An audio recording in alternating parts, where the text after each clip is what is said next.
हमने सिर्फ ये उदाहरण दिया था कि आप सिर्फ लड़ने में विश्वास रखते हैं। अब दूसरी बात, आपने ये बात कही तो मैं ये भी आपसे कहना चाहता हूं, अगर आप पुरानी बातों पे याद आते हैं, वो हमें चाहिए जन लोकपाल कहां चला गया मान्यवर? वो टोपी ओपी अब दिखती नहीं है, अब ना वो वैगन आर दिखती है, अब ना वो शपथ पत्र दिखता है कि सारे विधायकों ने लिया था कि हम मकान नहीं लेंगे। 73 साल हो गए कांग्रेस से कभी गठबंधन नहीं किया, और आपने 73 दिन के अंदर गठबंधन किया।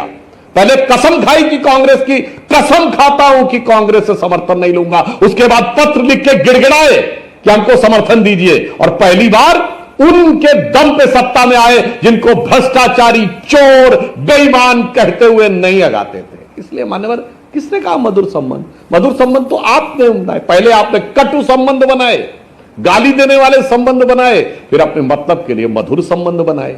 अब आपने कहा, सर्वोच्च न्यायालय ने कहा चुनी हुई सरकार के हाथ में अधिकार होना चाहिए। बिल्कुल, केंद्र की सरकार चुनी हुई नहीं है क्या?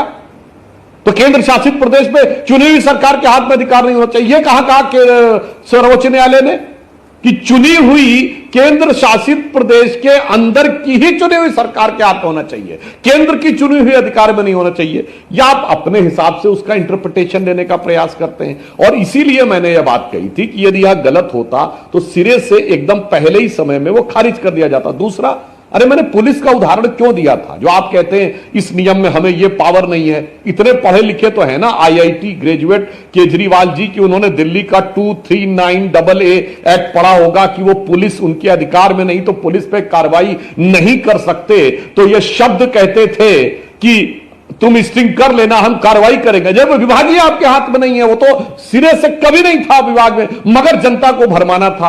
और मैं विनम्रता से कहता हूं, एक बार उन्होंने आपत्तिजनक भाषा भी बोली थी, जिसका वीडियो अवेलेबल है, कि उन्होंने पुलिस वालों के लिए ठुल्ले शब्द जैसे का भी प्रयोग कर दिया था, उनके मुंह से निकल गया था। अब इसलिए मैं कहना चाहता हूं, भाई आप जब बोल रहे थे तो एक्ट नहीं पढ़े थे क्या? आज भी जो सर्वोच्च न्यायालय ने कहा वो आप नहीं पढ़े हैं क्या?